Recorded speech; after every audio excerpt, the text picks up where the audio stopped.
हा सत्संग संत रामपालजी महाराजांचा असून मराठी भाषिक भक्त समाजास सहज समजावे म्हणून हिंदी भाषेतून मराठी भाषेत रूपांतरित करण्यात आलेले आहे.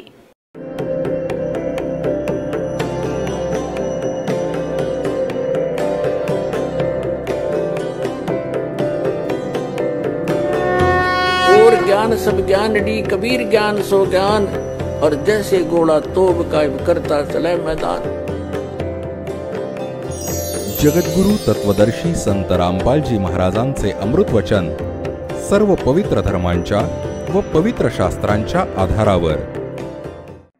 आणि जेव्हा या दासाला माहीत नाही काय पाहिलं होतं, या दासामध्ये स्पेशल मला सांगितलं होतं की हे नाम तू देत जाशील, सत्संग कर आणि एकटं वाटून घेऊ नकोस, परमात्मा तुझ्या सोबत असतील आणि विश्वात तुझ्यासारखा पृथ्वीवर कोणी संत नसेल.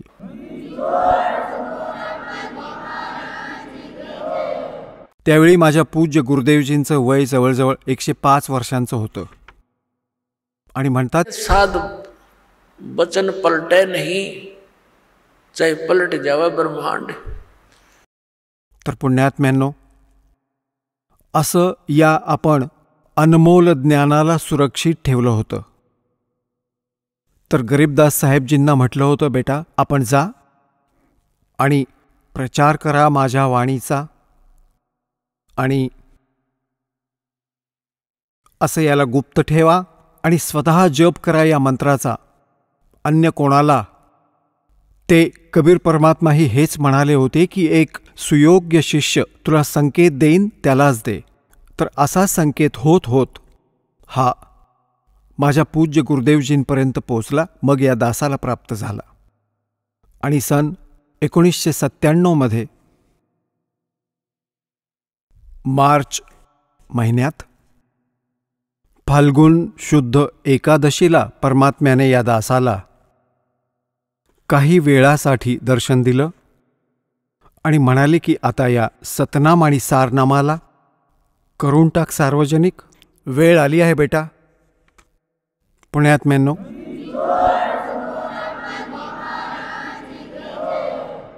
आता पुण्यात्म्यांनो, गरीबदासजी महाराजांना परमात्मा म्हणाले की आता तू जा परत बेटा आणि या सतनामाचा जप कर, तू लवकरच भक्तीचा धनी होशील. तुझी जी काही हानी झाली आहे ती यामुळे अक्षरशः भरून निघेल. मग त्याचा महिमा सांगितलाय परमात्म्याने, जे गरीबदासजींनी परमात्म्याकडून ऐकलेलं ज्ञान आहे ते कसं सांगितलंय की सतनाम पालड़े रंग होरी हो 14 लोक चढ़ावे राम रंग होरी हो 3 लोक पासंग धर रंग होरी हो तो ना तुलाया राम रंग होरी हो. सतनामाच्या एका श्वासाची किंमत पुण्यात्म्यांनो केवढी आहे. एका सतनामाच्या श्वास उच्छ्वासाने एका संपूर्ण मंत्राची कमाई होते.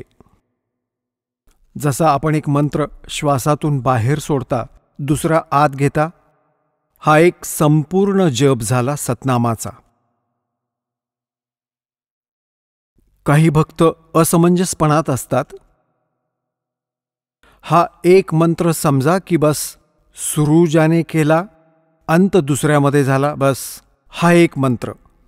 याची काय किंमत आहे? आपण तर बालक आहात, आपल्याला माहीत नाही. हा तिथे डिपॉझिट होत असतो आपला परमात्म्याच्या सच्च्या दरबारात.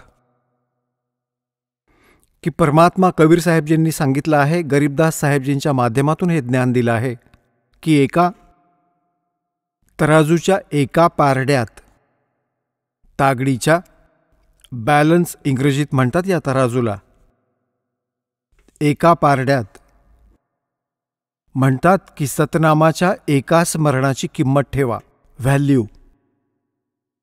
आणि म्हणतात की तराजूच्या दुसऱ्या पारड्यात 14 लोक ठेवा. हे 14 लोक कोणते? हा ब्रह्माजींचा लोक, विष्णूजींचा लोक, शिवजींचा लोक, स्वर्गलोक, आणि हा दुर्गाचा लोक, आणि हा ब्रह्मलोक, खालचा पाताळ लोक, आणि अन्य लोक. 6 लोक वेगळे आहेत. 7 आहेत तसे, पण हा पाताळ लोक वेगळा. या 3 लोकात गणला जातो. स्वर्गलोक, पृथ्वीलोक आणि हा पाताळ लोक. एक महास्वर्ग आहे, एक धर्मराजाचा लोक, आणि हे प्रत्येक वेगवेगळे 98 हे 96 हे 88,000 खेडी आहेत. अशा प्रकारचे हे 14 लोक आहेत, जसे गोलोक, भूलोक, भुवलोक, अशा प्रकारचे बरेच 14 लोक होतात सर्व मिळून. तर काय सांगितले की 14 लोक हे एका बाजूला आणि एक श्वास सतनामाची किंमत एका पारडीमध्ये. और 3 लोक पासंगदर है.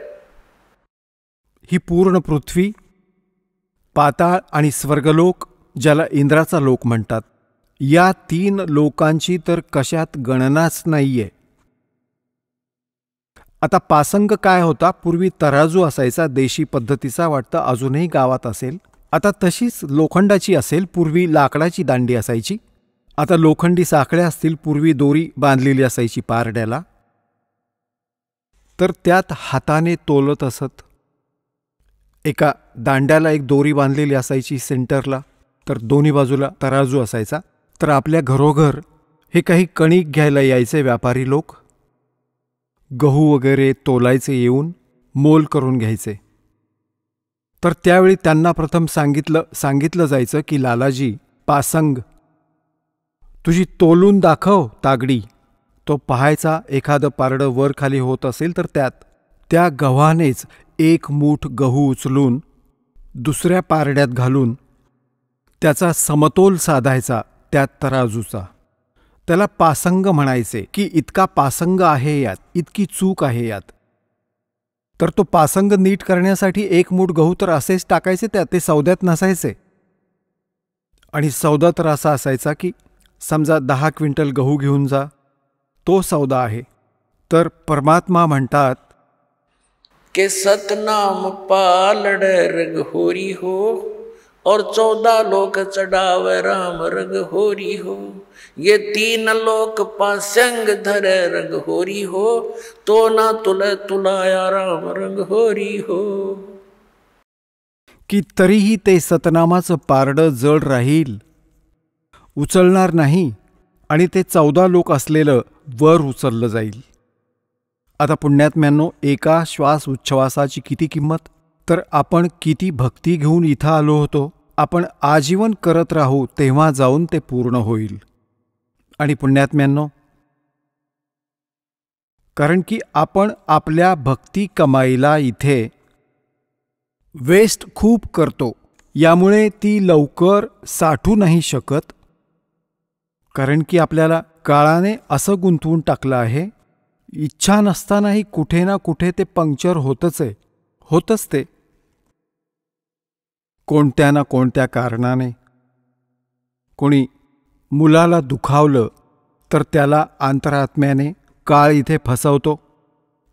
परंतु त्यावेळी आपण हा निश्चय केला पाहिजे की मुलाला परमात्म्याशी जोडायला पाहिजे, आणि मग तो स्वतः रखवाला आहे. हा मग विश्वास ठेवायला हवा की परमात्म्याशी जोडला गेला, त्याचा साथी आहे तो. त्याचं बिघडत काहीच नाही, पण आपलं हृदय कमजोर झालेलं असतं. इतके कष्ट आपण इतके कष्ट उपसलेत युगानुयुगे. जसं म्हणतात की जसं कुत्र्याला कोणी लाठी मारतं आणि तो बिचारा इतका पीडित होऊन जातो, इतका त्रासतो. मग कुठेही बसलेला असेल आणि थोडासाही काही आवाज झाला असा लाठीसारखा, तिथेच बसल्या बसल्या ओरडायला लागतो. प्रत्यक्षात आजूबाजूला काहीच त्रास नाहीये. तर आपण एवढे दुःखी झालेले आहोत युगानुयुगे. आपण इतके भयभीत आहोत की न जाणो काय वीज कोसळेल या बाळावर, काय होईल बाबा. तर आपण घाबरत असतो, आणि आपण त्या भीतीमुळे ती भक्तीसुद्धा आपण त्यात काही ना काही विभागून तर टाकतोच. जसंही आहे आपण करत राहा. एक दिवस असा येईल, आपल्या सर्व लक्षात येईल, आणि मग भगवान त्यांचा रखवाला दिसून येईल आपल्याला. तर अशा प्रकारे आपण आपल्या भक्तीचा खूप नाश करतो, आशीर्वाद देऊन टाकतो कोणाच्या डोक्यावर हात ठेवून. तुमच्या कोणी पाया पडलं, डोक्यावर हात ठेवला, आपली गेली पुंजी खूप मोठी. कारण की ज्याच्याजवळ काही असेल तोच तर देऊ शकेल. आता पूर्वी हा रिवाज कसा पाडला होता काळाने, कारण की आपले आजोबा पणजोबा आणि खूप खूप पूर्वीच्या मागच्या जन्मातील जेवढेही आमच्या पिढ्या किंवा महापुरुष झाले ते खूप भक्तियुक्त असायचे. त्यांची वचने सफल होत होती आणि ते काय करायचे की आपल्या मुलांना आशीर्वाद द्यायचे. भगवान करो तुझं असं असं हो, भगवान करो तुझं तसं हो, आणि असं होऊ दे, तुला तो नातू हो, तुला पुत्र हो. तर असे ते आपल्या पुंजीला नष्ट करत असत. आपल्या टायरमधून, आपल्या चाकातून, आपल्या ट्यूबमधून दुसऱ्याच्या चाकात हवा भरायचे. आता ना ती त्यांची ट्यूब कामाची राहिली, ना स्वतःची खराब करून टाकली, दोघेही जागीच थांबले. त्याचा विधी आहे की त्याच्यात हवा भरण्यासाठी वेगळी व्यवस्था आहे, ती तिथूनच हवा भरली जावी. तर समजणाऱ्याला इशाराच खूप असतो. आता पुण्यात्म्यांनो, गरीबदास साहेबजींना वरती हे सर्व दाखवलं दात्याने. तिथे काय झालं की गरीबदास साहेबजी यांचे जे मित्र होते त्यांना काही वेळाने, तासा 2 तासांनी आठवलं की बाबा तो गरीबू कुठे गेला. गरीबदासजींना गावात गरीबू म्हणायचे, शॉर्टकटमध्ये म्हणायचे. गावात हे अशीच हाक मारतात. गरीबला गरीबू म्हणत असत. आणि गरीबदास साहेबजी चुडाणी गावाचे भाचे होते. जन्म त्यांचा तिथे चुडाणीमध्येच झाला होता. त्यांच्या आजोबांना कुणी पुत्र नव्हता, म्हणजे गरीबदासजींचे मामा नव्हते. ज्या कारणाने आदरणीय गरीबदास साहेबजींच्या पूज्य पिताश्रींना तिथे घर जावई ठेवले होते. तर अशा प्रकारे थोडी पार्श्वभूमी आपल्याला सांगणं आवश्यक आहे. तर तिथेच त्यांचा जन्म झाला होता. तर गुराख्यांनी पाहिलं की अरे, त्या मुलीचा मुलगा कुठे आहे, तो आपल्या गायींजवळ का उभा नाही आहे. बऱ्याच 2-3 तासांनी त्यांच्या लक्षात आलं. मालकांची कृपा होती. त्यातला एक आला आणि म्हणाला, बाबाजी निघून गेले असतील. त्यांनी येऊन पाहिलं, गरीबदासजींचे शरीर असे बसले आहे. लांबून आवाज दिला, गरीबू उठ रे बाबा, तुझा टाईम, तुझी पाळी आली, गायी सांभाळायची पाळी आली तुझी, उभा राहा. आता जवळ येऊन म्हणाले, भगतजी उभे राहा, समाधी लावून बसले आहात. जवळ येऊन त्याला पकडून हलवू लागले, म्हणाले, उभा राहा बाबा. आता तो पडला असा, तो तर त्याच्यात नव्हताच आत्मा. आता एकदम ती मुले अचंबित झाली. ते मोठे मोठे गुराखी गवळी ते आले, आरडाओरडा केला, अरे मेला मेला. जादू टोण्याचं दूध प्यायले. बाबाजींनी जंतरमंतर केलं. आणि आता तर मुलीचा मुलगा मेला. एकुलता एक मुलगा, तिला दुसरा मुलगा नव्हता. आता पुण्यात्म्यांनो, धावपळ झाली. 2-3 गुराखी पळत आले गावात. 1.5 किलोमीटर अंतरावर शेतापासून गाव होतं चुडाणी. तर तिथे समजताच साऱ्या गावामध्ये हाहाकार माजला. छोटंसं गाव होतं, 30-40 घरं होती. आणि आईवडील हे दुःख सहन नाही करू शकले, ते बेशुद्ध झाले. 12 वर्ष तिथं राहिल्यानंतर संतान प्राप्ती झाली होती आणि तोही मृत्यूला प्राप्त झाला हे ऐकून ते एकदम बेशुद्ध पडले. आता पळाले सगळे अनवाणी पायांनी. जिथं शेतात सांगितलं होतं तिथं असं झालं. सगळी कहाणी सांगितली गेली. आता तिथं जाऊन पाहिलं, मुलगा खरोखरच मरण पावला आहे. त्यांना उचललं, गावामध्ये आणलं. मग आपल्या त्या कुळातील लोक एकत्र जमले. त्यांना उचलून स्मशानभूमीत चितेवर ठेवलं. अंतिम संस्कार करण्याची तयारी केली. अग्नी लावणारच होते तेवढ्यात परमात्म्याने त्या आत्म्याला बॉडीमध्ये पाठवलं, शरीरात परत सोडलं.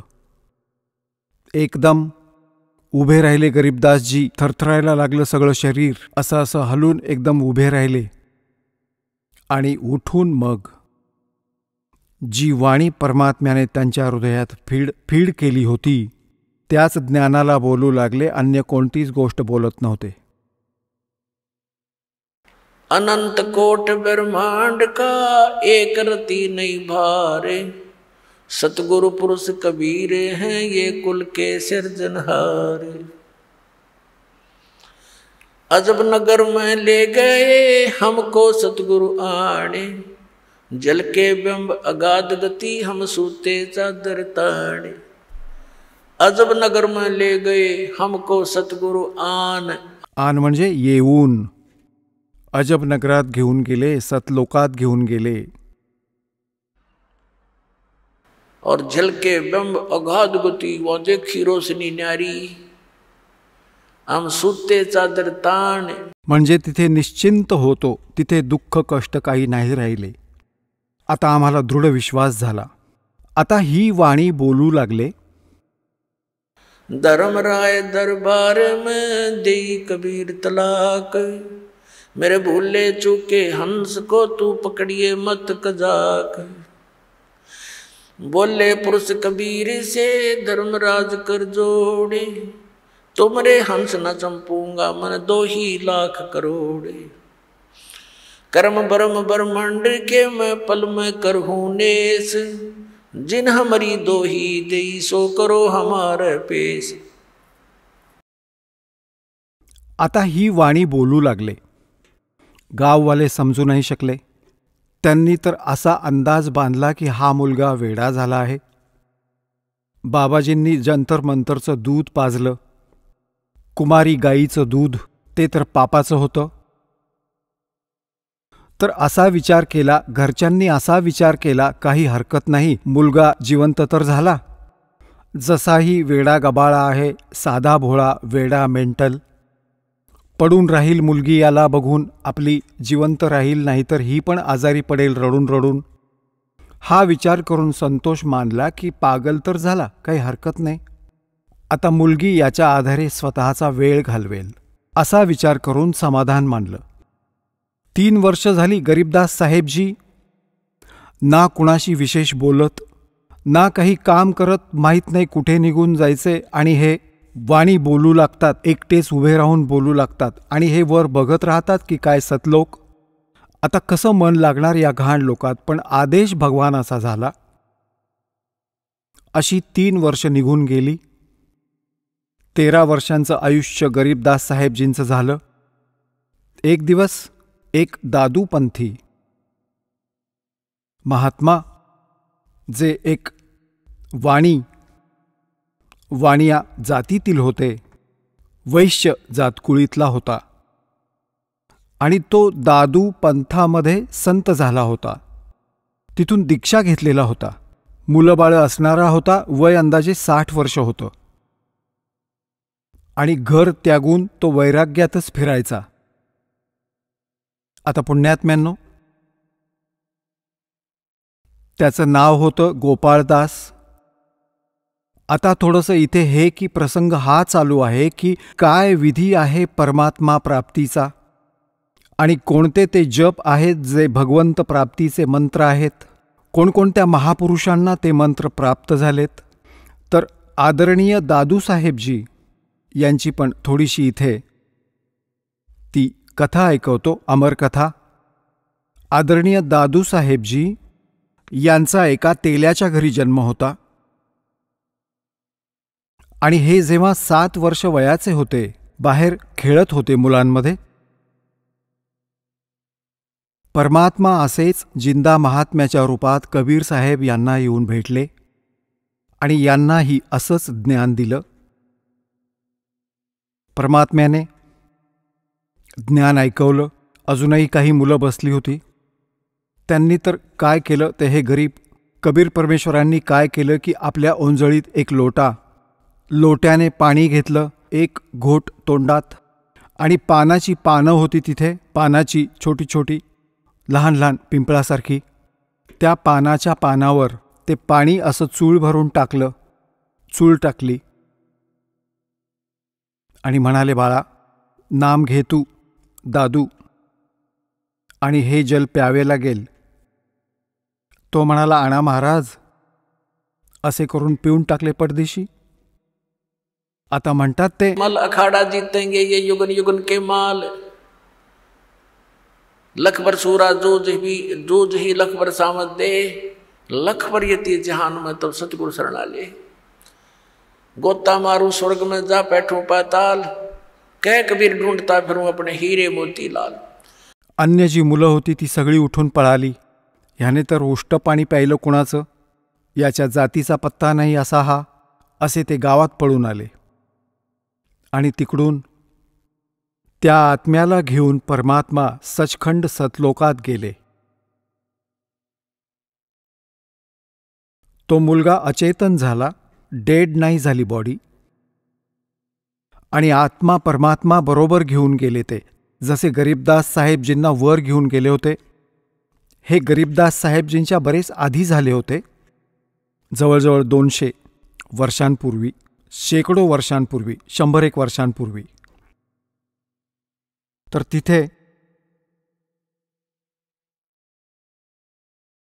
तिकडे गावात समजलं की मुलगा उशिरापर्यंत नाही आला, तर ज्या मुलांबरोबर तो खेळत होता त्यांना बरोबर घेऊन गेले.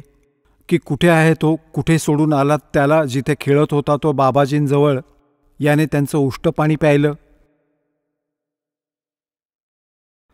तर तिथे जाऊन पाहिलं तर दादूसाहेबजी मृत होते. मेले नव्हते, अचेत पडले होते. आता हाहाकार माजला, रडू लागले. वैद्य डॉक्टरांना दाखवलं. झाडफूक झाली. 3 दिवस आणि 3 रात्री गेल्या. असे अचेतन राहिले. तिकडे परमात्मा त्या प्रिय आत्म्याला स्वतःचा साक्षीदार बनवण्यासाठी वर सतलोकात घेऊन गेले. आणि तशाच प्रकारे जसा गरीबदासजींना परिचय करून दिला होता तसा करून दिला. परमात्मा तेजोमय शरीरयुक्त सतलोकात त्या सिंहासनावर विराजमान होते. खालून तसेच साधू संत म्हणजे जिंदा महात्म्याच्या रूपात गेले होते वर. तशाच प्रकारे चौरी ढाळू लागले. मग ते तेजोमय शरीर परमात्मा उभे राहिले आणि खालून वर गेलेले महात्मा परमात्मा जे जिंदाच्या रूपात होते ते बसले आणि तशाच क्रिया झाल्या सर्व. आणि चौरी ते तेजोमय शरीर असलेले भगवान ढाळू लागले. दादूजींना ही शंका आली की भगवान तर हा दिसत होता जो तेजोमय शरीरवाला आहे, आणि हा बाबाजी बसला सिंहासनावर. समजलं नाही हा काय चमत्कार आहे. एवढ्यात ते तेजोमय शरीर त्या कबीर त्या परमात्म्याच्या शरीरात सामावले, जिंदाच्या शरीरात. तेव्हा परमात्मा म्हणाले की बाळा दादू, जा खाली तू. माझं नाव कबीर आहे. मी काशीमध्ये विणकर बनून राहिलो होतो, असं गरीबदासजींना सांगितलं होतं परमात्म्याने. की मी बेटा तिथेही राहिलो 120 वर्ष. हेच ज्ञान मी तिथेही दिले. आणि गरीबदासजींना तर एवढंही म्हणालो होतो की हे काळाचे दूत जे कबीर पंथात आले आहेत त्यांनी नाश केला आहे त्या ज्ञानाचा, आता यांना परत कर. दादूसाहेबजी तर गरीबदासजींच्या आधी झाले होते. त्यांना विशेष ज्ञान नाही दिलं, परंतु स्वतःचा परिचय नक्कीच दिला. कारण त्यांना माहीत होतं की यांना हे ज्ञान दिलं तर यामध्ये घुसलेले लोकही हे बिघडवून टाकतील. तर म्हणण्याचा अर्थ असा आहे की दादूसाहेबजींना सर्व परिचय देऊन परत सोडलं. 3ऱ्या दिवशी जेव्हा मुलगा शुद्धीवर आला तेव्हा आनंदाचे वारे वाहिले आणि दादूसाहेबजी त्या कबीर परमेश्वराच्या महिम्याचे गुणगान गाऊ लागले. तर काय सांगतात, तर दादूसाहेबांनी परमात्मा कबीर परमेश्वरांचा महिमा कसा ऐकवला याचा कलमतोड ऐकवतो आपल्याला. परमात्म्याने दादूसाहेबांनी सांगितलं आहे, जो जो शरण कबीर के तिरगे अंत अपारे. दादू गुण के ता कहूँ कहत न लागे कहत न पावे पार.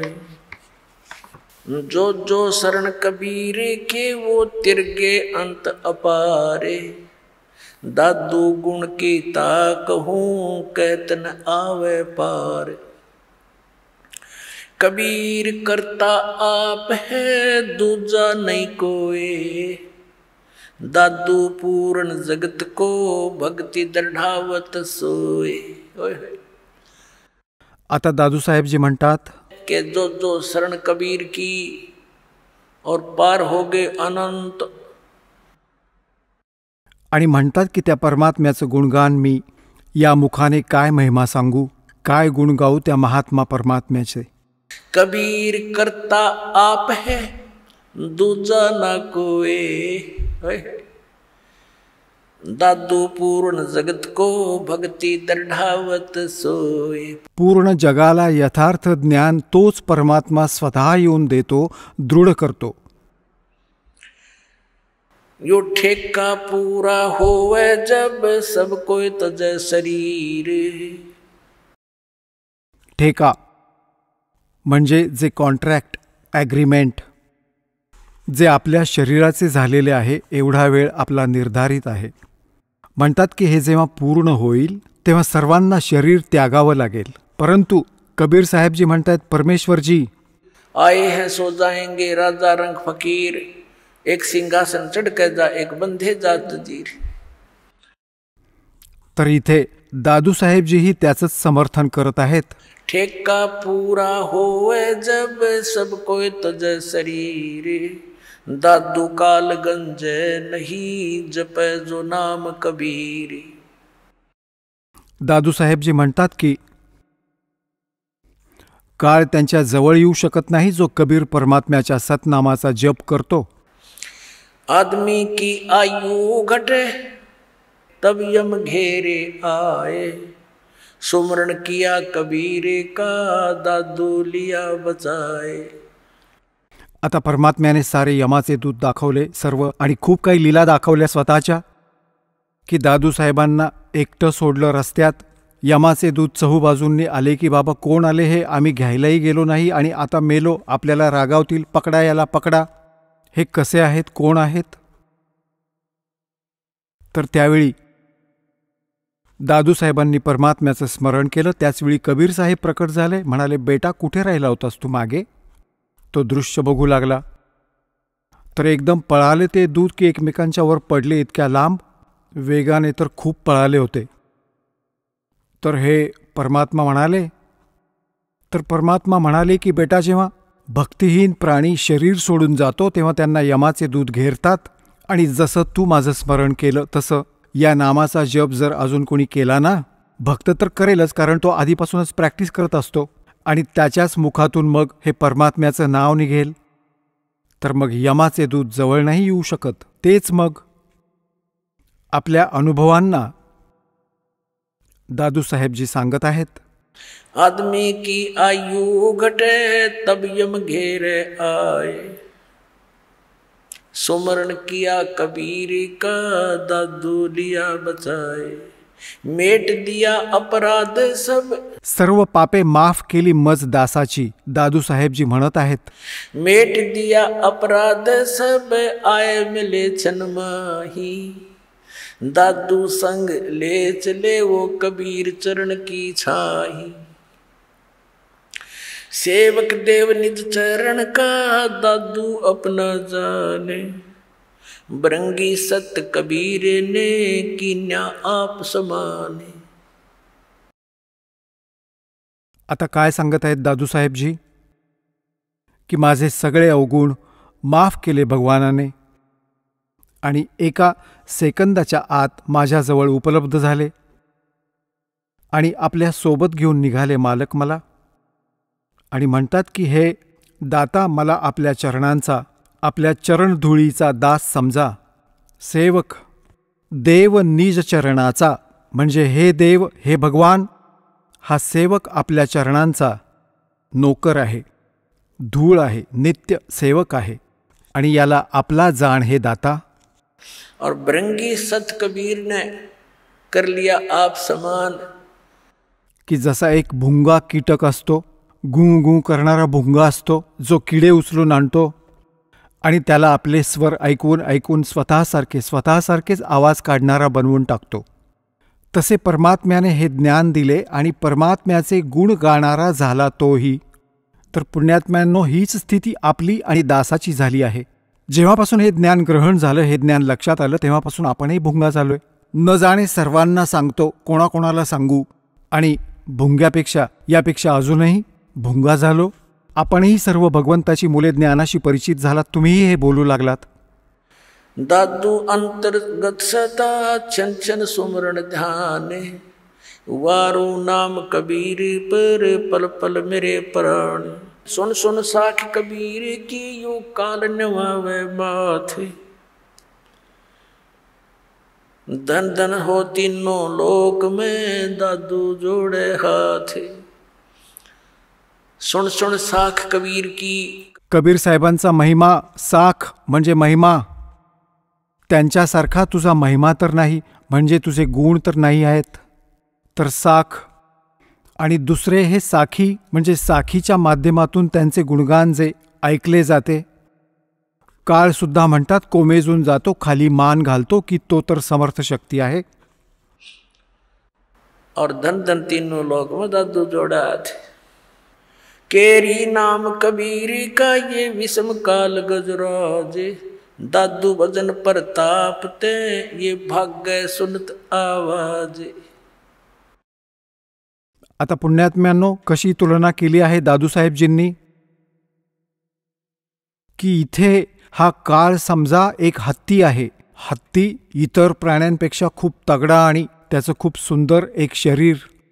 हा तर समजा काळ, कारण की श्रीमद भगवद्गीता अध्याय नंबर 15 श्लोक नंबर 18 गीता ज्ञानदाता म्हणतो की मी लोकवेदामध्ये बोलल्या ऐकल्या ज्ञानाच्या आधारे मी पुरुषोत्तम प्रसिद्ध आहे. कारण की जे प्राणी माझ्या आत आहेत त्यांच्यापेक्षा मी उत्तम आहे, श्रेष्ठ आहे, उच्च आहे, तगडा आहे. जसा हत्ती इतरांपेक्षा उंच असतो, परंतु गीता ज्ञानदाता हेही स्पष्ट करतो आहे की गीता अध्याय नंबर 15 श्लोक 16 आणि 17 की क्षरपुरुष आणि अक्षरपुरुष हे दोन पुरुष आहेत, दोन प्रभू आहेत. हे दोघे नाशवंत आहेत आणि यांच्या अंतर्गत जेवढे प्राणी आहेत तेही नाशवंत. क्षरपुरुष स्वतः आहेत. गीता अध्याय नंबर 15 श्लोक नंबर 17 स्पष्ट केलं आहे की उत्तम पुरुष हा तू अन्य हा. तो गीता ज्ञानदात्यापेक्षा अन्य आहे, तो स्वतः म्हणत आहे हे, आणि त्यालाच परमात्मा म्हटलं जातं. या लोकत्रयम आविश्य विभर्ती अव्यय ईश्वरः, जो तीनही लोकात प्रवेश करून सर्वांचं पालन पोषण करतो, तो आहे अविनाशी परमात्मा. तर इथे 15व्या अध्यायाच्या 18व्या श्लोकात गीता ज्ञानदाता फक्त हे म्हणत आहे की माझ्या ह्या 21 ब्रह्मांडात जेवढे प्राणी माझ्या अंतर्गत आहेत त्यांच्यापेक्षा मी सुप्रीम आहे, बस. पण I am not Purushottam. Purushottam तर सांगितला 15व्या अध्यायाच्या 17व्या श्लोकात. तर हा म्हणत आहे की इथे माझ्या अंतर्गत जेवढे प्राणी आहेत, मग ते भले शरीरात आहेत किंवा जीवात्मा आहेत, त्यांच्याहून मी उत्तम आहे, म्हणून मी पुरुषोत्तम प्रसिद्ध आहे लोकवेदात. वास्तविक तर सांगितलं की तो कोणी वेगळाच आहे. केरी नाम कबीर का और विषम काल गजराजे, दादू भजन प्रताप से ये भाग्य सुनत आवाजे. काय सांगायचा प्रयत्न केलाय दादू साहेबजींनी की ज्याने काळाला तर समजा गजराज, हत्तींचा राजा, म्हणजे त्यांच्यापेक्षा, म्हणजे हत्तींमध्ये सर्वात बलवान हा त्यांचा राजा असतो, हा नियम आहे. आणि और केरी नाम कबीर का, आणि शक्तिमान वाघ समजा कबीर परमात्म्याचं हे सतनाम. और दादू भजन प्रताप से ये सुनते भाग्य आवाज गाज.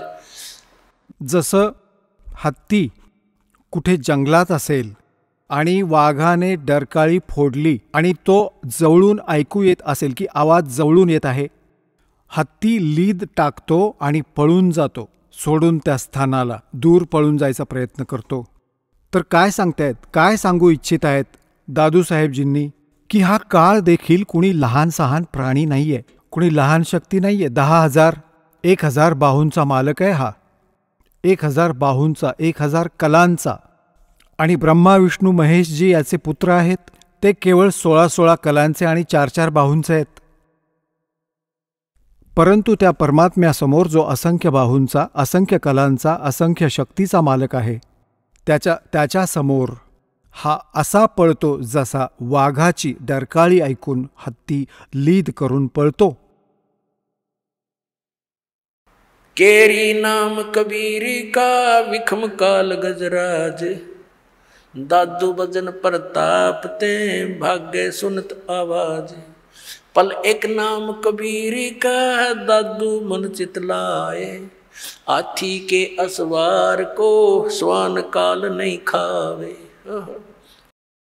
आता बघा कशी उपमा दिली आहे मालकांच्या शरणी आलेल्या प्राण्याला, की जसा हत्ती. आता हत्तीचीच दुसरी उपमात्मक पद्धतीने कसं सांगितलं आहे की जो कबीर परमेश्वरजींच्या शरणी आला तो तर समजा या काळाच्या रेंजपासून रीचपासून पोचण्यापासून एवढा दूर गेला जसं कुणी हत्तीवर बसला असेल आणि त्यांना कुत्रे हानी नाही पोचवू शकत. हाथी के असवार को स्वान काल नहीं खावे. हत्तीवर जो बसला आहे तो तर समजा भक्त परमात्म्याचा आणि काळ समजा कुत्रा. आता हत्तीवर बसलेल्या व्यक्तीला कुत्रा काही हानी नाही पोचवू शकत, तर हा काळ तर इतका. काळाच्या रेंजपासून काळाच्या पोहोचण्यापासून आपण एवढे पार झालात, जाणून बुजून जर हत्तीवरून खाली पडलात तर मग कुत्रा पोटरी धरेल तुमची, आणि जर त्याच्यावरून खाली नाही उतरलात तर कुत्रा काही नाही करू शकत. तर परमात्म्याच्या मर्यादेपासून दूर होताच तो तर तयारच बसलाय, तो भुंकतच आहे, कधी फाडून खातोय याला. तर हे उदाहरण देऊ इच्छित आहेत दादूसाहेबजी. पल एक नाम कबीरी का दादू मन चितलाए, अस्थि के असवार को ये स्वान काल नहीं खावे. सुमरत नाम कबीर की ये कटे काल की पीरे, दादू दिन दिन ऊंचा हो फिर परमानंद सुख सीरे. स्मरत नाम कबीराचं जे परमात्म्याने अगदी योग्य पद्धतीनं सांगितलं आहे, त्याचा जप केल्याने या काळाचा त्रास कमी होईल. हा काळ जो तुम्हाला दुःख देत आहे ते कर्मांनी, पाप कर्मांनी, ते मग नष्ट होऊन जाईल आणि हेच परमात्मा करतात. कर्म ब्रह्मंड के में पल में कर होनेस, म्हणजे क्रॉस मारू त्या सगळ्यावर. अर्जिन हमरी दोही दी सो करो हमारे पेश. तुम्ही अकाउंटमध्ये नका घेऊ. दादू नाम कबीर की जो कोई लेवे ओटे, तिनको कभू लागे नहीं ये काल वज्र की चोटे. आता पुण्यात्म्यांनो, इतक्या सामर्थ्याच्या शरण गेलो आपण आणि हे इतके साक्षीदार भगवंताचे की दादूसाहेब म्हणत आहेत की कबीर साहेबांच्या खऱ्या नामाची विधिव्रत जो शपथ घेईल त्याच्या शरणामध्ये येईल, उनको कबू लागे नहीं ये काल वज्र की चोटे. हा काळ जसे तुम्ही पाहता दुर्घटनेमध्ये, जोपर्यंत तुमचं नाम ठीक आहे, कनेक्शन जोडलेलं आहे, तोपर्यंत आपल्याला शरण आहे, प्रोटेक्शन आहे परमात्म्याचं, कवच आहे आपल्यावर. काळाचा कुठला अटॅक नाही लागणार, कोणत्याही कर्माचा दंड परिणाम नाही करणार. जसं तुम्ही बघता की दुर्घटनेमध्ये कुटुंबाच्या कुटुंब उद्ध्वस्त होतात, हे कधीच नाही होऊ शकत या मालकाच्या शरणी येणाऱ्यावर, परंतु राहावं लागेल मर्यादेमध्ये. आता पहा कशी तुलना करतात परमात्म्याची. दादू नाम कबीर की जय कोई लेवे ओटे, तिनको कबू लागे नहीं ये काल वज्र की चोटे.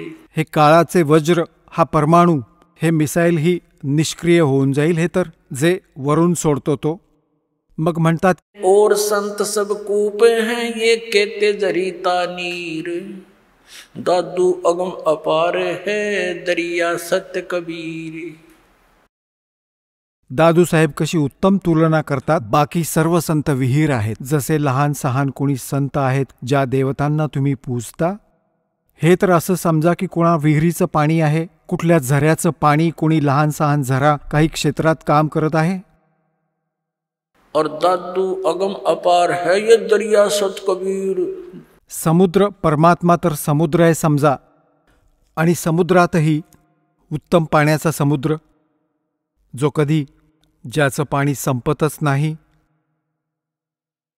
आणि इतर लहान सहान चमत्कार हे पण सांगतात की तिथून माझ्यासाठी हा लाभ झाला, तिथून माझ्यासाठी हा लाभ झाला. म्हणतात इतर संत सगळे कूप आहेत, विहीर आहेत.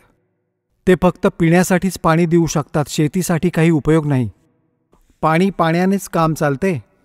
शेतीही करावी लागते, त्याही गरजेची पूर्तता व्हायला हवी, तेव्हाच जीवन पूर्ण सफल होईल. तर ते म्हणतात और संत सब कूप हैं के ते जरीता नीर. झरणे आहेत, त्यानेच लहान सहान कामे करून घेत आहेत. और दादू अगम अपार है ये दरिया सत कबीर. म्हणजे इथेही तुम्हाला सुखी ठेवेल जसं इथलं सुख आहे, आणि मग सतलोकात घेऊन जाईल, सगळी कामं करून टाकील.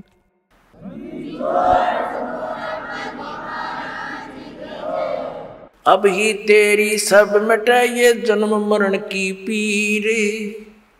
श्वास उश्वास सोमर ले दादू नाम कबीर. आता तुझे हे सर्व झंझट संपून जाईल. या श्वास उच्छ्वासाने त्या परमात्म्याचं ज्ञान खऱ्या पूर्ण संताने प्राप्त करून स्मरण कर. दादू नाम कबीर का ये सुन के कप काले. नाम भरोसे नर चले तो हो नवा का भाले. दादूसाहेब म्हणतात की दादू नाम कबीर का अरे सुनते कप काल. हा 21 ब्रह्मांडांचा स्वामी क्षरपुरुष हा सगळा कापायला लागतो मालकांचं नाव घेताच. ह्याची छाती धडधडायला लागते. आणि म्हणतात की नाम भरोसे नर चले. नामाचा आधार घेऊन चला संसार आपल्या जीवनरूपी प्रवासात. तो हो नवा का बाल. त्याचं काही नाही बिघडू शकत. खऱ्या श्रद्धेने चालत राहा. जिनमो को निज नाम दिया सोए सतगुरु हमारे. दादू दूसरा कोई नहीं कबीर सिरजनहारे. तोड़ पाट दिया कि जिनमो को निज नाम दिया. निज खरा मंत्र जे सतनाम मला दिलं, माझा तोच सद्गुरू आहे, बाकी नकली सद्गुरू होते सगळे. आणि म्हणतात दादू दूसरा कोई नहीं केवल कबीर सृजनहार. तो कबीर परमात्मा सृजनहार. आता पुण्यात्म्यांनो, आता तो दादूपंथी गोपालदासजी त्या चुडाणी गावात आपल्या कोण्या सेवकाच्या घरी येऊन थांबला. तो सेवक म्हणाला, महाराजजी, आमच्या एका मुलीचा मुलगा अशा कोण्या साधूचं जंतर मंतरचं दूध पिऊन मेंटल झाला, आणि म्हणतात की साधूची विद्या साधूच मारू शकतो, काही दया करा. गोपालदासजी म्हणाले की बोलवा त्या बालकाला, बघतो. आता तो सेवक जो माणूस होता तो गेला त्या गरीबदास साहेबजींच्या आजोबांच्याकडे की बाबा असं माझ्याकडे एक संत येतात, मुलीच्या मुलाला त्याला दाखवून घेऊ, तो म्हणतो की मी नीट करेन याला. तर 5-7 गावातले जे असतात कुटुंबातली माणसं, त्यांचे आजोबा आणि गरीबदास या 13 वर्षाच्या बालकाला घेऊन गेले. दादूपंथी ते गोपाळदासजी गरीबदासजींना विचारतात की बेटा, तो कोण होता ज्याने तुला बर्बाद केले? त्याचं काय नाव होतं? आता गरीबदासजी म्हणाले की मला बर्बाद नाही केले, मला आबाद केले महात्माजी. हम सुल्तानी नानक तारे दादू को उपदेश दिया. जात जुलाहा वेद न पाया काशी मोय कबीर होया. जेव्हा ही वाणी बोलले तेव्हा त्याच्या हृदयात लागले हे पहिले वचन की मी आपण सर्वांना पार केले. कोणाकोणाला? को हम सुल्तानी नानक तारे दादू को उपदेश दिया. त्याच पुण्यात्मा, त्याच परमात्मा आणि परमात्मा आदरणीय नानक साहेबजींना, आदरणीय दादू साहेबजींना, आदरणीय मुलुकदास साहेबजींना, आदरणीय धरमदास साहेबजींना, आदरणीय गरीबदास साहेबजींना, आदरणीय घिसादास साहेबजींना भेटले होते. तर इथे म्हणत आहे हम सुल्तानी नानक तारे. अब्राहिम सुलतान अदमला बुलक बुखारामध्ये तेच परमात्मा आले होते. त्याला 100 लीला करून नरकातून काढले होते. आपण तर या मायेला सर्वस्व समजून बसलो राजपाठाला, आणि परमात्म्याने हे विष सांगितलं आहे जो भक्ती नाही करत त्याच्यासाठी. तर काय सांगितलं? हम सुल्तानी नानक तारे दादू को उपदेश दिया और जात जुलाहा भेद नहीं पाया काशी माए कबीर होया. अजब नगर में ले गया हमको सतगुरु आन. और जल के बिंब अगाध गति हम सूते चादर ताड़। अलल पंख अनुराग है सुन मंडल रहे थीर, दास गरीब उधार दिया मुझे सतगुरु मिले कबीर। अलल पंख अनुराग है, माझं तर जणू आलेलं पक्षासारखं माझ्या मुलाबाळांवर आई वडिलांवर लक्ष असतं। अशी तर माझी त्या मालकांच्या प्रती श्रद्धा जडली आहे। माझं तिकडे लक्ष असतं आणि मला सद्गुरू कबीर साहेब भेटले। ते तिथे वर राहतात, सतलोकात सचखंडात राहतात। डोळ्यांनी पाहिलेलं सांगितलं गरीबदास साहेबजींनी, हे दादूसाहेबांनी सांगितलं। आता ते बाबाजी बघू लागले। ते म्हणाले, गावकऱ्यांनो हा वेडा नाही, वेडे तर तुम्ही आहात। हा तर अमृतवाणी बोलत आहे, निज स्थानाची निज वचने सांगत आहे, परमात्म्याची अमर वचने। त्या 60 वर्षांच्या महात्म्याने 13 वर्षांच्या मुलासमक्ष हात जोडून म्हणाले की महाराज, ही वाणी लिहून ठेवा, कलियुगात कामी येईल। गरीबदासजी उठून चालू लागले आणि तो महात्मा मागे मागे। त्यांना तर माहीत होतं की संत परमात्मा न जाणो कधी कुणावर कृपा करतील आणि कुणाला त्यांचं ज्ञान देतील। त्याच्या मागे मागे महाराज लिहून ठेवा। तिसऱ्या दिवशी गरीबदासजी म्हणाले की जर पूर्ण लिहिलंस गोपाळदास, मध्येच सोडून पळून जाऊ नकोस। म्हणतो की बाबा नाही, मी तर पूर्ण फ्री झाले, गावातून घरातून पोराबाळांचं लग्न झाले, 60-61 वय झालंय माझं। आता जोपर्यंत तुम्हाला हवंय आजन्म लिहून घ्या दाता, बरोबर राहीन। त्यांची गरीबदास साहेबांची स्वतःची एक बोरांची बाग होती। त्यामध्ये एक शमीचा दाट सावली असलेला वृक्ष होता। त्याखाली बसून लागले लिहायला, कारण उन्हाळ्याचे दिवस होते। मग जसा जसा वेळ होत गेला, 6 महिन्यांपर्यंत लिहित राहिले। गरीबदास साहेबजी बोलत होते, ते दादूपंथी गोपाळदास लिहित होते। ती अमृतवाणी, तो अमर इतिहास, ते सूक्ष्म वेदाचं पूर्ण स्वच्छ रूप गरीबदास साहेबजींच्या माध्यमातून कबीर परमात्म्याने ते पुन्हा प्रकट करवले, जे दास तुम्हाला ऐकवतो। बोलो सतगुरुदेव।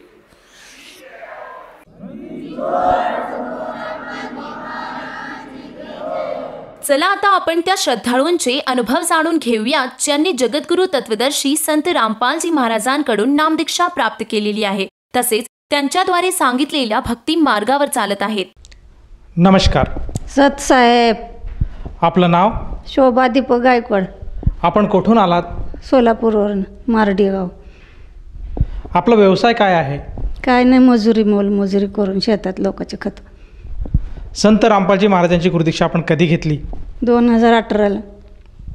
संत रामपालजी महाराजांची गुरुदीक्षा घेण्याअगोदर आपण व आपला परिवार कोणती भक्ती साधना करत होतात?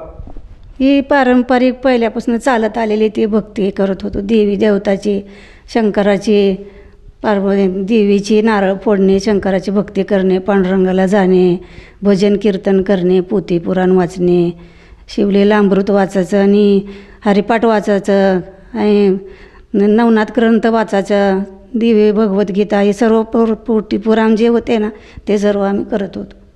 ते भक्ती करतच काय लाभ होत नव्हता आणि परत आम्ही निरंकारी सत्संगमध्ये 15 वर्ष भक्ती केली। जसं आपण सांगत आहात की आपण पूर्वीपासूनच भक्ती मार्गात होतात, जसं की महाराष्ट्रामध्ये जी प्रचलित भक्ती साधना आहे, जसे मंदिरात जाणे, देवदेवतांची पूजा करणे, व्रतवैकल्य करणे, या सर्व भक्तिविधी आपण करत होतात। त्याचप्रमाणे आपण निरंकारी पंथाबरोबर जुडल्या गेला होतात। तर मला असं विचारायचं आहे, जे काही निरंकारी जो पंथ आहे त्या पंथाने आपल्याला कोणत्या प्रकारची भक्तिविधी दिली होती आणि कोणत्या प्रकारची भक्तिसाधना आपण त्या पंथामध्ये करत होतात? एक तुई निरंकार मैत्रे शरणामयीनं बक्षलो, आणि परमात्मा आपल्यासमोर आहे, अंगसंग आहे, हवेत आहे, असं त्यांनी सांगितलं होतं। आणि ते भक्ती आम्ही असं पूर्ण देशामध्ये, दिल्ली, हैदराबाद, पुणे, सातारा, कुठं असेल तिथं असं 15 वर्षे 1 क्षण 1 मिनिटसुद्धा कधी असं सत्संग न करता राहिला ना। आणि असं रात्री जरी झोपले ना, एक तुही निरंकार परमात्मा तुही शरण आहे म्हणून असं रात्री जरी आठवला तर सकाळपर्यंत असंच हात उचलत होते आणि परमात्माला समर्पण होऊन, परमात्मा आपल्यापाशी आहे आणि आपल्याला पाहिजे आणि त्याच्याशिवाय आपल्याला जगाचंच नाही असं पूर्ण निश्चय करून निरंकारीची भक्ती करत होते। जसा त्रास होईल तसा शरीराला आम्ही परत दुसरी देवती निरंकारी सत्संग सोडलं आणि दुसरी भूतबाधा बघणारे, करणी बघणारे आणि देवऋषी, याला 10,000 त्याला 5,000 आणि कुणी काही सांगितलं की ते बकरी कोंबडी असले टाकत आणि त्या लोकांच्या असं म्हणजे 5 वर्ष दिवस 6 वर्ष असेच काढले की आता निरंकारीमध्ये तर सुख नाही भेटत. मग त्रासून मग ते देवाला कशाला करायचे. मग ते भक्ती पण मी नामस्मरण पण मी स्वतः सोडून दिले. जे देवाच्या आपण एवढं म्हणजे जीव तोडून आणि कसली न विसरता भक्ती केली असताना त्या देवानी जर आपल्याला सुख नाही दिलं तर मी म्हणजे पूर्ण म्हणजे त्यातून बाजूला निघाले अंतकरणामधनं. आणि मग मला जी त्रास होता सारखं जात शरीराला अति लोड होत गेला आणि मी कुणी देवरशाकडे गेलं 10,000 कुठं 5,000 कुणी देवीची खेटे सांगितले कुणी देवी घ्यायला सांगितली. आणि असं करता करता मला जी शरीराला त्रास तकलीफ जी चालू झाली त्याच्यापासून मला काही सुख लाभलं नाही आणि उलट मी त्रासच सोसत गेले.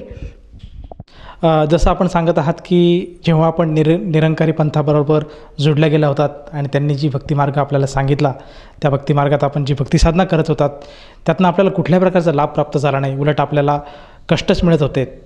तर मला असं विचारायचं आहे की संत रामपालजी महाराज यांच्या मार्गाबद्दल किंवा यांच्या भक्तीबद्दल आपल्याला माहिती कशी मिळाली आणि आपण त्यांच्या शरणात कसे आलात? जिथं आम्ही हे बघण्यासाठी त्या गोरक्षनाथाच्या देवळामध्ये जात होतो त्यांनी ती ज्यांनी आम्हाला असं ही भूतबाधा बघत होते आणि त्यांच्याकडे गेलो होतो ना त्यांनाच दुसऱ्यांनी सांगितले की हे भक्ती बरोबर नाही आणि तुम्ही कबीर परमात्माच्या सद्गुरू संत रामपालजी महाराजाच्या सत्संगमध्ये या, ज्ञानगंगा वाचा आणि भक्तिमार्ग समजून घेऊन मार्ग चला.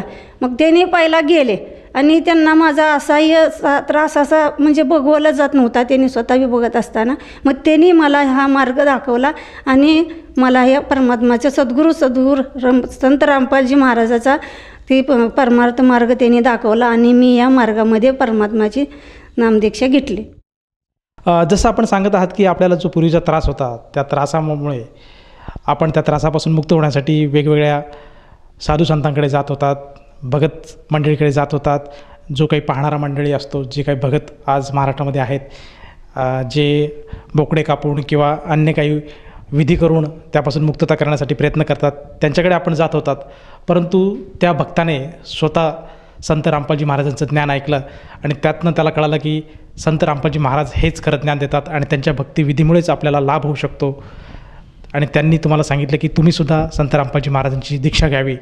तर तुम्ही दोघांनीसुद्धा संत रामपालजी महाराजांची गुरुदीक्षा घेतली आणि संत रामपालजी महाराजांची भक्तिविधी आपण करत आहात आज. तर या भक्तीमुळे आपल्याला व आपल्या परिवाराला काय काय लाभ प्राप्त झालेत? खरा परमार्थ मिळाला.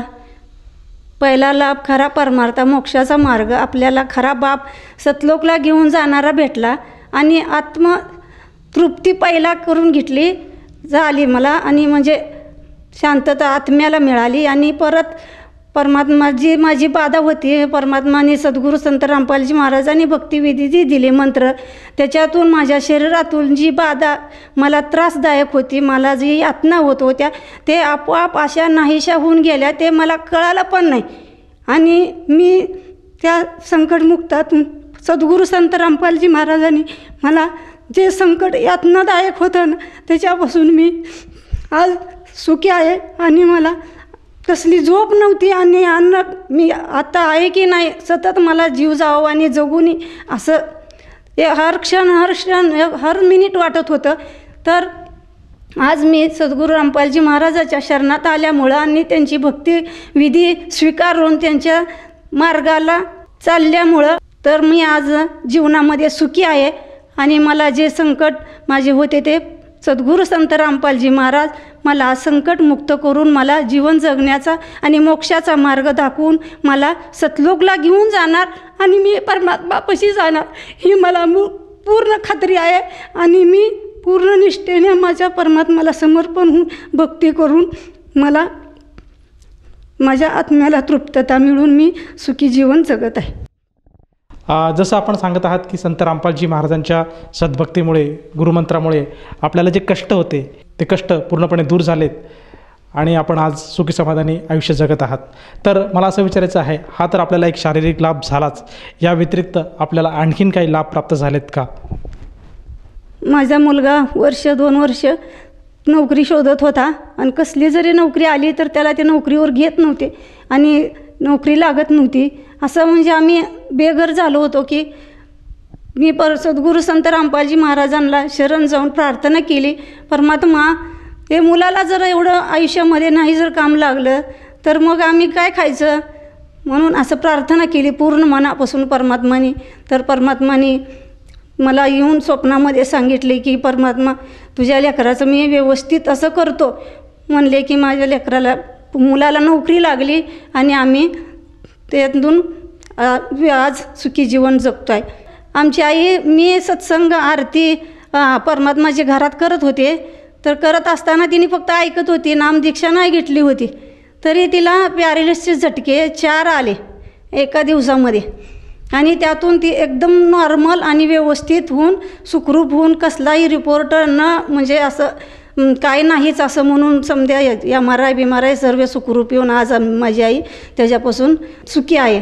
आणि तिसरा लाभ म्हणलं तर मावशी आमच्या घराला आली होती आणि ती बादली करंट तापाला पाणी ठेवलेलं होतं, ते करंटची बादली तिने अचानक मी परमात्माला आंघोळ करून दंडवत प्रणाम कराले तेवढ्यात तिने येऊन हात लावली असताना ते बादली आपोआप करंट पण तिला नाही लागला, मला बी नाही लागला आणि आईला नाही लागला आणि पाणी आपोआप थंडगार झालं. आणि सद्गुरू संत रामपालजी महाराजांनी आम्हाला एकदम सुखरूप असं हातात झेलल्यासारखं कसलाही दुःखदर्द न होता आम्हाला एकदम म्हणजे इजा कसलीही परमात्माने होऊ दिली नाही आहे आणि आम्ही त्यातून सुखरूप आहे. अशी संत सद्गुरू रामपालजी महाराजाची आमच्यावर कृपा अपाट आहे आणि आम्ही त्यांच्यापासून सुखी आहोत. जसं आज आपण सांगत आहात की संत रामपालजी महाराजांच्या दयेने आपल्याला व आपल्या परिवाराला बरेचसे लाभ प्राप्त झाले आहेत आणि जी सद्भक्ती आपण करत आहात त्यामुळे आपल्याला जे येणारे संकट आहेत त्यातून आपली मुक्तता होत आहेत. तर ह्या अनुषंगाने आपण जो भगत समाज आज आपल्याला टी व्हीवर बघत आहेत किंवा जे श्रद्धाळू आज भक्तीसाठी तळमळत आहेत त्यांना आपण काय संदेश द्याल? मी संदेश कोण देणार, आपला परमात्मा सद्गुरू संत रामपालजी महाराज संदेश देतात आणि सर्व भक्तिविधी समजावून सांगणार. मी एवढंच सांगू इच्छिते की जे आमचं बी कल्याण झालं आहे तुम्ही बी कल्याण करून घ्या आणि परमात्माची सत्यभक्ती तुम्ही टी व्हीवर ऐकून मोबाईलवर ऐकून पूर्ण समजून घ्या आणि तुमच्या जीवनाचं कल्याण करून घ्या आणि आम्ही बी सुखी झालो, तुम्ही बी सुखी व्हा. जसं आपण सांगत आहात की प्रत्येकाने संत रामपालजी महाराजांचं ज्ञान समजून घेतलं पाहिजे आणि त्यांनी जी भक्तिविधी दिली आहे ती भक्तिविधी स्वीकारून आपल्या जीवनाचं कल्याण करायला हवं.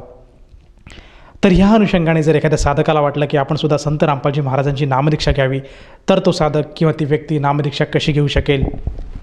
तुम्ही जे सत्संग बघताय तिथं जे खाली पट्टीवर नंबर येतात त्या नंबरवर कॉन्टॅक्ट करून तुम्ही बी नामदीक्षा घेऊ शकता आणि परमात्माची भक्ती करू शकता.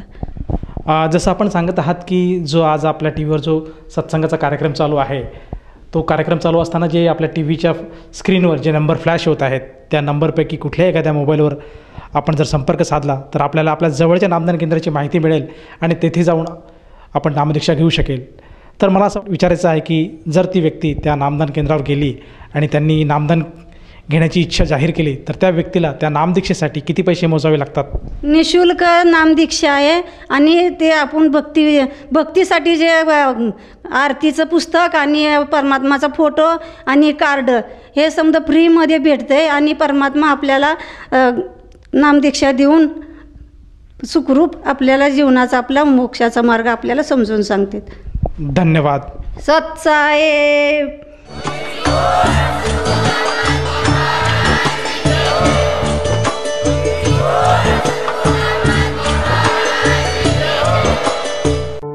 आपण ऐकत होता जगद्गुरु तत्वदर्शी संत रामपालजी महाराजांचे मंगल प्रवचन. निःशुल्क नामदीक्षा प्राप्त करण्यासाठी आणि अधिक माहितीसाठी संपर्क करा 7030303951 7030303952. आमची वेबसाईट आहे www.jagadgururampalji.org.